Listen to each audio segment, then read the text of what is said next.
Non, tata. Naza très bien, naza fan sangai. Ma valise. Natika ma valise. Voilà, prenez place. Voilà, mesdames et messieurs, chose promise, chose due. Vous avez été annoncé que Ziki Sabango Tranche Musica, Laurent Fabrice Balsomi sera face à Adolphe Dominguez Tata Mobit, les chouchous de tout le monde. Ah, Tata. Bah vois-tu bien ma voix, tu t'es nasé, bah t'es dans banane.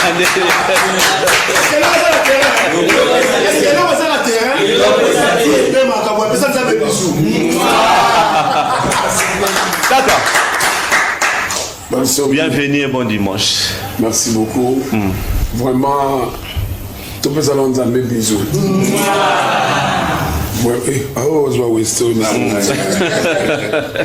Weston. En tout cas, dans un single. Oui. Merci. Dans la mélomano, de partout. Nengo Yambi, album Nabino, album Nabiso, album Nabango, album Abatunyoso. Je suis vraiment ému que Mamikolo Bazobenga pour me dire Leki, Toyebayo, Tomonayo.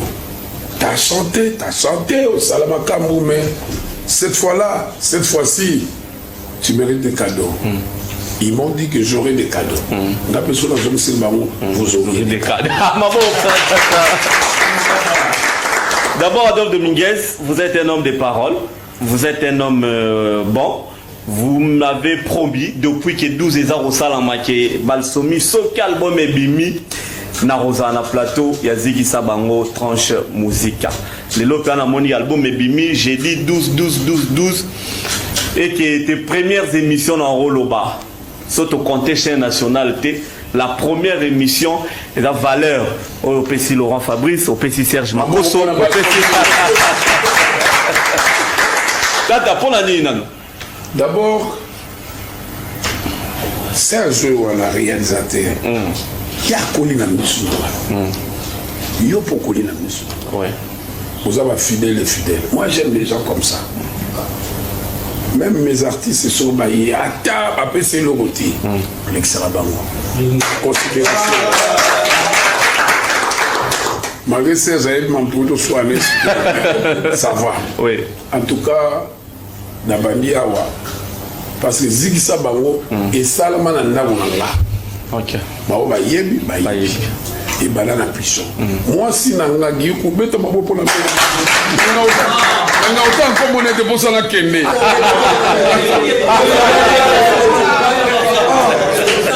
Donc, hier, à Sala et Milé. Donc, la génitrice. Ouais, génitrice. La génitrice, il y a une mission. Il y a Giyuku. Mais la mon chambre pour le moment, tu vas comment moi, je m'appelle Serge. Donc, et tous prendre bonne note. Donc vraiment, je suis là, merci, Nabatunyoso. Dans un joie, ma félicitation de partout. Ma Kolwezi, ma Didi, ma Ilunga, ma Yakosta, ma Willy Moucheni, partout, ma Poto, vraiment merci. Et surtout, je remercie tout c'est là mon futur. Mon ami personnel, Blaise Boula. Belle chanson. Na yo kaba adorazo parlo la musuka dini denase tanga machape singa tanga la muzongo na kiti na dribblé na remercier la cause Muketo. Ouais, Muketo. Non. Voilà moi na yot. Ma garçon yolo frère. Il a chanté la émission qui fait un plaisir. Oui, on joue Omba. Donc on va la fournir pendant libre. Hier soir nous sommes OK. Les rejoint bébé Wemba. Oh là là. Donc dans on ça venait vie, on va tirer la couronne. Ponga na ngala tika. Pour c'est le wall ba va tirer la bord. Donc c'est le service dans la calme. On joue couronne. OK. Malage, malage également.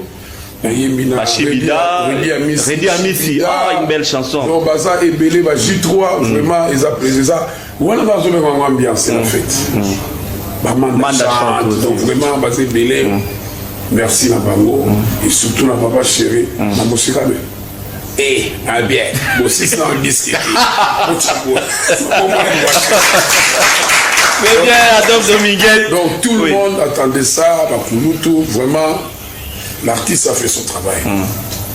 D'abord on a trop le quas et voyons moi tout le bas qui challenge sur les bandits Bobby na petit na la titan chanson oyo to yembi na Blaise Boula et le sali 600K na déjà na 48 heures donc ça la maté c'est la chanson Entrepôt hein Entrepôt de Emily Passa ba bon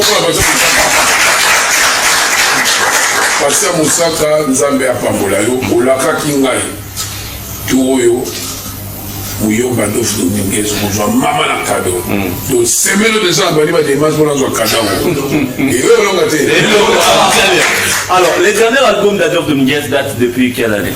Ça fait un peu longtemps 2 ans 3 ans comme ça. Ils allaient qui pièce contre pièce. Donc c'est ça qui mais ça a été mais l'album oh là là Seigneur Jésus yo ce mon album est bimi ma verset peut bimi la Bible et ça la maté na on s'entend na la zamu tu na Bible le roi viwan donc na Bible makasi mais jour 12 et bimi ma verset bimi na zo baté o essayer longo bisa longo le temps continue à la zone le il n'y a pas de problème. Alors Adolphe Dominguez na signe nini l'esprit nini au sali album 12 si on avait expliqué 12 ans 12 ans esprit moi je suis le géniteur et à 12 je suis le géniteur et à 12 c'est discutable hein dans ça géniteur il y a ma théolo je suis le géniteur dans un moto on va dire quartier Wengeza Bona, ça, tout ça s'est passé, c'est dit rien. Mais le vrai, nous sommes les Est-ce que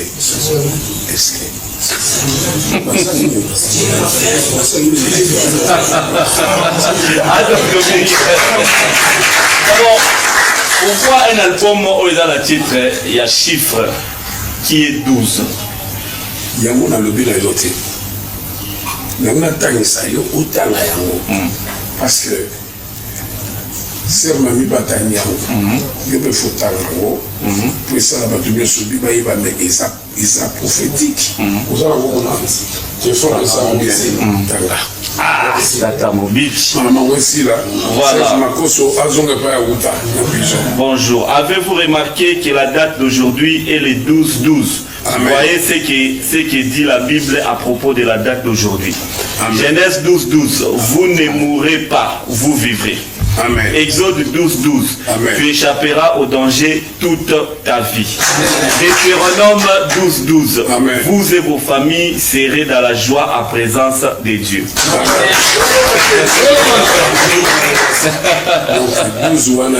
Il y a solo.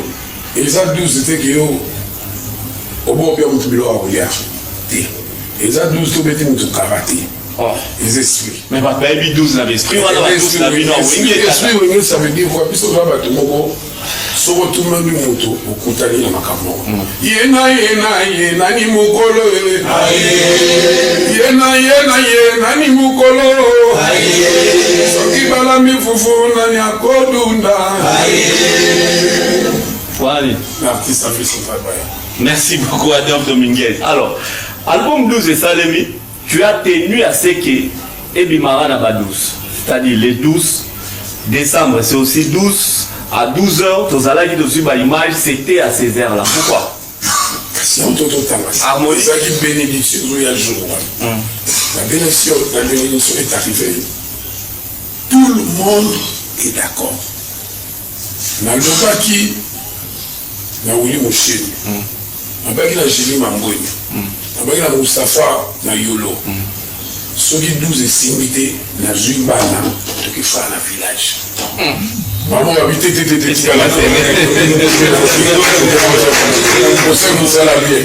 l'artiste a fait son travail. Un bon travail aussi. Très bien. Batia au miel, batia au sucre. Et puis en plus de ça, Sacré sucré. Ça c'est bien. Alors, aux ici un peu d'antan, quand les Alara albums se retrouvent bima. Toki na édition la victoire, toki par-ci par-là, mais au lingaki au bim album 12 au lancé en au présent. Tout ça ba image avant tout ça image wana Tata Dolph. Pourquoi lingaki au lancé en officiellement devant bateau, devant ba journaliste pour lancer l'album officiellement? Non parce que maintenant comme ça, tous on met vraiment 12 d'après eux. Oui. Maintenant on met vraiment 12 mais on a promis et puis nous on a cédé.